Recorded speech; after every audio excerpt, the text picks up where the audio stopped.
students, welcome to Tour Academy. I hope you are all well and you must have enjoyed your summer vacation. और आपके I hope कि सबके school सब open हो गए होंगे and very soon you will be having your unit test. So let's start studying now. पिछले video में मैंने आपको नेम्स ऑफ एलिमेंट्री कैनाल, जितने भी एलिमेंट्री कैनाल के पार्ट्स हैं उनके नाम बताए थे और मैंने ह्यूमन डाइजेस्टिव सिस्टम स्टार्ट किया था। और आपको उसी वीडियो में मैंने आपको हिंट दिया था कि नेक्स्ट वीडियोस में there will be a series of videos जिसमें मैं one by one I will take one part of alimentary canal and उसमें क्या क्या चेंजेस आते हैं फूड में वो आपको मैं एक्सप्लेन करूँगी। So let's start. आज की जो मेरी वीडियो है उसमें मैं सिर्फ बकल कैविटी के बारे में बता रही हूँ कि buccal cavity that is mouth cavity में कौन कौन से चेंजेस आते हैं फूड में। हमारे बॉडी में हमारा होलोजोइक न्यूट्रिशन होता है और इंजेशन ऑफ फूड यानी कि इनटेक ऑफ फूड हमारा बकल कैविटी में होता है। बकल कैविटी में हम अपना फूड डालते हैं। तो बकल कैविटी या mouth cavity one and the same thing. आज मैं बता रही हूँ कि बकल कैविटी में फूड में क्या क्या चेंजेस आते हैं। क्या क्या चेंजेस आते हैं उससे पहले ये जानना जरूरी है कि बकल कैविटी में कौन कौन से पार्ट्स होते हैं, कौन कौन से ऑर्गन्स होते हैं बकल कैविटी में। तो बकल कैविटी में कौन कौन से ऑर्गन्स होते हैं। नंबर 1 हमारे टीथ है, नंबर 2 टंग है and number 3 salivary glands. Buckle cavity में माउथ कैविटी में एक तो हमारे टीथ है, नंबर 2 एक हमारी टंग है एंड नंबर 3 सलाइवरी ग्लैंड्स है। टीथ का क्या काम है हमारे माउथ कैविटी में? We chew the food with the help of teeth. अलग अलग टीथ की शेप है च्यू करने के लिए। तो च्यू करते हैं, चबाते हैं हम फूड को, उससे क्या होता है कि food gets converted into small pieces. छोटे छोटे पीसेस में आपका food it breaks down, then it becomes easier to digest the food. इसके लिए फूड का छोटे छोटे पीसेस में कन्वर्ट होना ज़रूरी है क्योंकि उससे क्या होता है कि food becomes easier to digest, right? तो ये तो हमारे टीथ का काम है। टंग का क्या काम है? टंग का ये काम है कि जो हमारी सलाइवरी ग्लैंड से सलाइवा प्रोड्यूस होता है उस सलाइवा को टंग फूड के साथ मिक्स कर देती है। क्या काम करती है tongue? Tongue mixes the saliva with food and food becomes moist. Food के साथ मिक्स कर देती है सलाइवा को which is a semi fluid which is produced by salivary gland. इस सलाइवा को फूड के साथ मिक्स कर देती है tongue and this food with saliva moist हो जाता है and moist food is easy to digest. But there is no change in chemical change in food. Teeth ने या जो हमारा सलाइवा है उससे कोई चेंज नहीं आया है, केमिकल चेंज नहीं आया है फूड में, बस ये फिजिकल चेंज आया है। This is also known as physical digestion. Teeth and tongue ने सलाइवा को मिक्स करके, टीथ ने फूड को स्मॉल पीसेस में कन्वर्ट करके क्या किया है? फिजिकल डाइजेशन किया है। उसके बाद स्टार्ट होता है chemical digestion. In behind the tongue we have one pair of salivary glands and these salivary glands they produce saliva. उसका फंक्शन आपको मैंने बता दिया। it makes the food moist and moist food is easy to digest। और जो दूसरी चीज़ produce करते हैं आपके salivary glands वो है एक enzyme which is known as salivary amylase। क्या बोलते हैं उस एंजाइम को? salivary amylase। Salivary amylase. एक तो सलाइवा प्रोड्यूस किया हमारी जो सलाइवरी ग्लैंड्स हैं, एक तो सलाइवा प्रोड्यूस किया, नंबर 2 सलाइवरी एमाइलेज। सलाइवा का मैंने फंक्शन बता दिया, it makes the food moist. Salivary amylase क्या फंक्शन करता है? सलाइवरी एमाइलेज ये फंक्शन करता है कि फूड के फॉर्म में जो हमने स्टार्च लिया, as we know that one of the component of food is carbohydrate. We have 3 types. Time पे मैं आपको बताती रहती हूँ कि we have 3 types of carbohydrate. Number 1 sugar, number 2 starch and number 3 cellulose. हमारे बॉडी में 3 तरह का कार्बोहाइड्रेट जाता है, राइट? नंबर 1 शुगर जो स्वीट थिंग्स में होता है, नंबर 2 स्टार्च जो कि पोटैटो है, बॉइल्ड राइस है, चपाती है, इन सब में हमारा स्टार्च होता है, which is also a very important form of carbohydrate. And number 3 है सेल्यूलोज, जो green leafy vegetables and grass और इन चीज़ों में होता है। हमारे body, human body is able to digest sugar and starch. Sugar को हमारी ह्यूमन बॉडी डाइजेस्ट कर लेती है और स्टार्च को भी डाइजेस्ट करती है।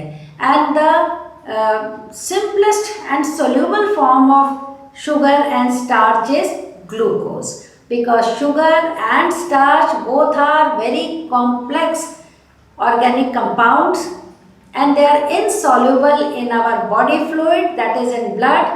They are not soluble, they are very complicated, very complex compounds. So our body does not absorb starch and sugar as such. Starch को और sugar has to be converted into its simplest form, that is glucose. तो ये theory आपको already मैं time time पे बताती रहती हूँ और उसमें भी बताया होगा मैंने प्लांट न्यूट्रिशन में। लेकिन जो सेल्यूलोज है, third type of carbohydrate, that is cellulose. It is our human body is not able to digest cellulose. हमारी जो ह्यूमन बॉडी है उसमें सेल्यूलोज डाइजेस्ट नहीं होता और हमसे जो लोअर ऑर्गेनिजम्स है लाइक हर्बीवोर्स, बफलोज हैं, काउज हैं, गोट है, उनमें सेल्यूलोज डाइजेस्ट हो जाता है। पर ह्यूमन बॉडी में, remember this thing, human body can not digest cellulose. और वो क्यों नहीं डाइजेस्ट कर सकती है? Because in human body we don't have those particular enzymes which can digest cellulose. हमारे बॉडी में वो एंजाइम्स ही नहीं है जो सेल्यूलोज को डाइजेस्ट कर सके। लेकिन फिर भी cellulose is very important component of food. उसके कुछ बहुत सारे और फंक्शंस हैं, वो आपको मैं नेक्स्ट वीडियो में किसी में बताऊंगी। तो ह्यूमन बॉडी में वो एंजाइम्स नहीं है जो सेल्यूलोज को डाइजेस्ट कर सके, लेकिन काउज, बफलोज, गोट जैसे हर्बीवोर एनिमल्स के अंदर they have those enzymes which can digest cellulose. Easily वो डाइजेस्ट करते हैं उससे और उनको एनर्जी मिलती है। ठीक है, तो अभी हम बात कर रहे हैं बकल कैविटी में क्या होता है। Now come to the point. Buccal cavity में शुगर का कुछ नहीं होता। आपने जो भी शुगर खाई कोई चेंज नहीं हुआ शुगर का। आपने जो भी फैट खाया उसमें कोई चेंज नहीं आया। सेल्यूलोज में तो वैसे ही कोई चेंज नहीं आएगा, बस वो थोड़े it will be broken all these things, sugar and आपका स्टार्च और आपका जो आपने स्टार्च और सेल्यूलोज और जो भी खाया है वो सिर्फ it will be broken into small pieces और वो फिर स्टमक में चला जाएगा। लेकिन स्टार्च का डाइजेशन माउथ कैविटी यानी कि बकल कैविटी से ही स्टार्ट हो जाता है। स्टार्च का डाइजेशन कैसे होता है? जो हमारा ये सलाइवरी एमाइलेज है, this is an enzyme. Enzymes को हम बायो कैटलिस्ट भी कहते हैं। या तो ये इनिशिएट करते हैं रिएक्शन को, डाइजेशन को, which is a chemical reaction, उसको स्टार्ट करते हैं या उसका स्पीड अप कर देते हैं उसको। This is the function of this bio catalyst, यानी कि अदर वर्ड है इसका एंजाइम। तो एंजाइम्स, ये जो सलाइवरी एंजाइम एमाइलेज है जो कि सलाइवरी ग्लैंड से प्रोड्यूस हुआ, this converts starch into an intermediate type of sugar that is maltose. Mouth cavity में स्टार्च का पार्शियल या इनकम्प्लीट डाइजेशन होता है, कंप्लीट डाइजेशन नहीं होता। Starch gets converted into a sugar known as maltose. Glucose में नहीं बदलता स्टार्च बकल कैविटी में, आगे जाके हमारे स्टमक इंटेस्टाइन में बदलेगा, अभी नहीं बदलता। बकल कैविटी में इनकम्प्लीट डाइजेशन होता है स्टार्च का, that is starch gets converted into a sugar known as maltose.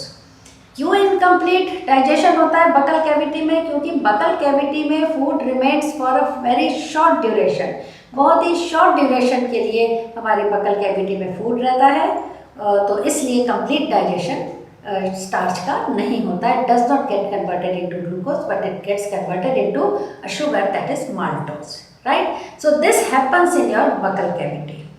और इसके बाद जो पार्शियली डाइजेस्टेड फूड है इट गोज इनटू ईसोफेगस। ये ईसोफेगस आपकी एक बहुत ही ये लॉन्ग ट्यूबुलर स्ट्रक्चर है, this is oesophagus also known as food pipe, इसको फूड पाइप भी बोलते हैं।